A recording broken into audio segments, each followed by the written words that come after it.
What's up, guys? Welcome back to the channel. We are Ridgerunner Blades. This is the Table Full of Knives podcast, and today we're going to go over who we are and what Ridgerunner is. I am Taylor Grimes. This is Noah Green. That's my name. I'm a knife maker. I love knives.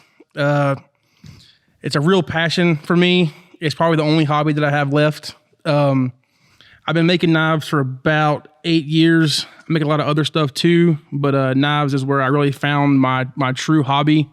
You do axes too, don't you? I do axes a lot, yeah. I love axes. A little bit nerdier subject there, but I like to grind stuff. And so the name Taylor Grinds came from. But I got into knife making about 7 or 8 years ago. Was never really good at it until recently. But I came to Ridgerunner, and I could really put my knowledge of knives to use in other ways. I love the knife community. It's one of my favorite things about the world of knives. Noah, what you got, man? Well, so I've collected knives my whole life, and I really got started when I was probably about 8 years old. And my fascination kind of came with ballad songs before anything. And there was a guy on 421 Highway 421. He had a little flea market shop there, and we'd go by there every weekend and pick up some knives. You know, his last name was Taylor. Wonderful guy. And he really got me started, and then started collecting case. And then when it came to making them, never really have been the greatest, but it's a great, like you said, it's a great hobby. Very enjoyable to kind of mentally escape, and that is a great outlet. Other than that, really, knife and tool making is just is just part of every day. You know, if you can make a tool that you can use, you're going to be so much more passionate about it. You know, and what comes with it. But I think what we were gonna touch on as well would be what kind of got Ridgerunner started. You know, and this Ridgerunner's a big part of both of our lives. You know, because we live for knives, so we take passion in what we do. But one thing that Ridgerunner is known for is the name. Ridgerunner kind of came about being that we're in the moonshine capital of the world, Wilkesboro, North Carolina. Kind of derived from moonshine history and where we're from. You know, NASCAR is a big thing in Wilkesboro, and that's where the name Ridgerunner came from. You know, because the moonshiners, they used to run liquor, and the only way to be faster than the police was have a fast car. Therefore, NASCAR got started. So, but I want to ask you, Taylor, what are you carrying with you today? We do this every single morning. We ask each other, hey, man, what are you carrying? Oh, just a tops. No, but what you got on you today? Almost every day it's the same knife. Yeah, same knife. It drives Noah nuts. Yep. But today, I've got some of my favorite gear. Chris Reeve, large Sabenza, one of my favorite knives of all time. All scratched up and everything. It is very, very rough looking already. He got this Sabenza the first day he put it in his pocket, and just huge snail trail on the scales. Scratched it, got man. pocket hank, microfiber on the back for cleaning. My most used EDC item is definitely tactile turn bolt action pin. I use it every day. What else? Got this Brian Thilholter nut from Blade Show. Very nice. That was a cool grab. Yeah. Big fan of Brian Thilholter. His stuff is really cool. What do you got? What do I got? So traditional, you know, just a leak.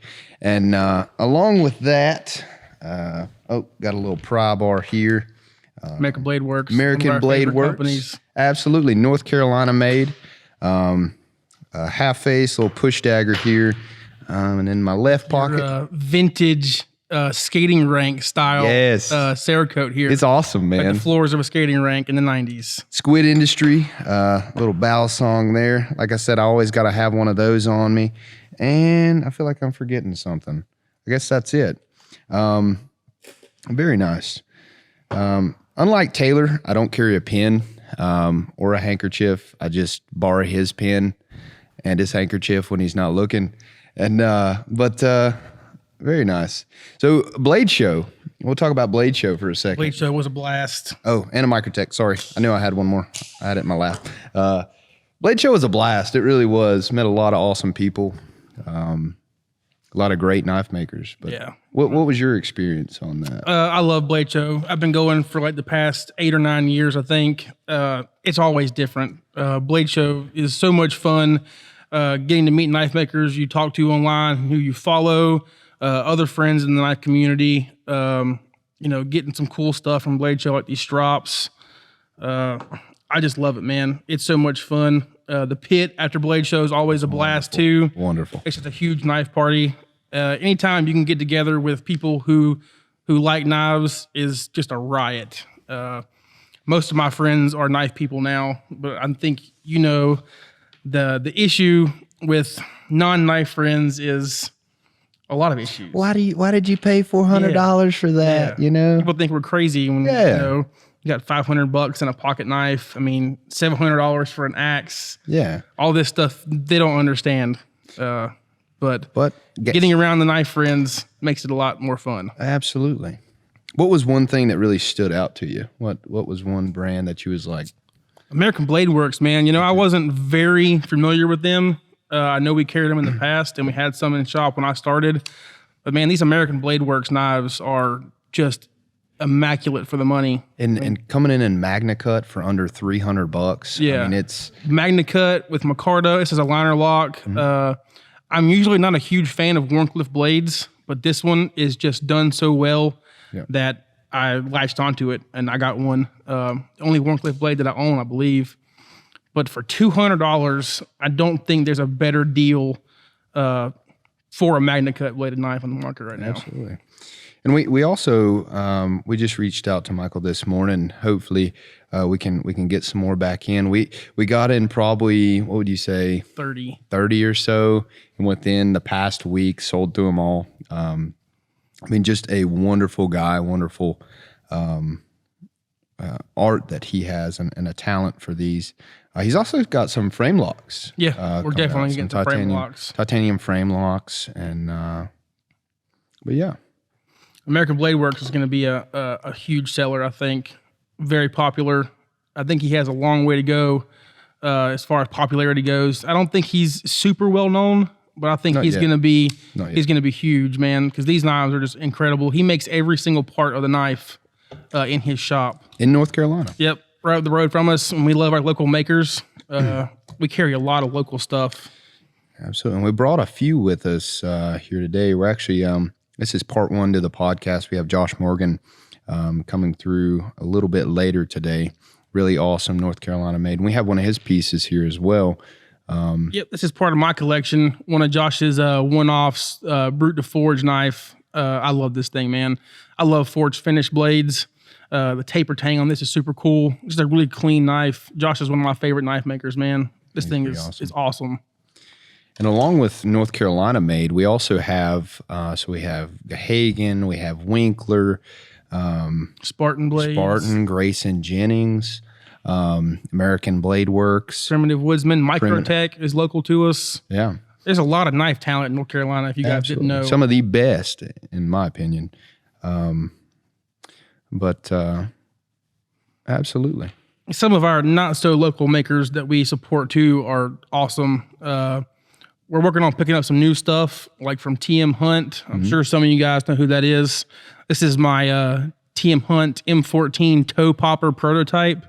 Be on the lookout for these. It might be a month or so before they get in, but these are phenomenal knives. Great bush tool. Yeah, very, very useful in a bunch of different ways. Yeah. This is the small version. There's going to be a huge version also called the M18. I can't wait to show you guys these knives in the next month or so. Then we also have some dogwood. What's the one we got on the table there? Yep, this is a dogwood. He's one of our newer makers. Dan's a really nice guy. I've known him for a while. Makes an incredible knife. He's mostly known for like kitchen cutlery. But this is one of his Echo 5 models and hand-rubbed finish. This knife is beautiful. Carbon fiber with natural micarta and the liners. I don't think you can find a cleaner custom knife. We got to hang out with him at Blade Show too. Yeah, that was a lot of fun. He's an awesome dude. Super smart. Absolutely. Super smart guy. And if you guys missed it, we've got a lot of William Collins on the website right now. we're expecting some more in July. So be on the lookout for those too. Very popular. They sell super quick. This is an awesome knife. It's huge. It really is. It's got a very unique shape to it and the double grip points. The sure touch, so it's not Sure coming touch out grip. of your hand. It's awesome. Absolutely. So I guess that pretty much just wraps it up for this video. I want to thank all our fans and customers who support us. Stay tuned for more videos. Like we said, we got another podcast coming up with Josh Morgan, and then more in the future. Make sure you like and subscribe to the channel. Stay tuned for more. We're out.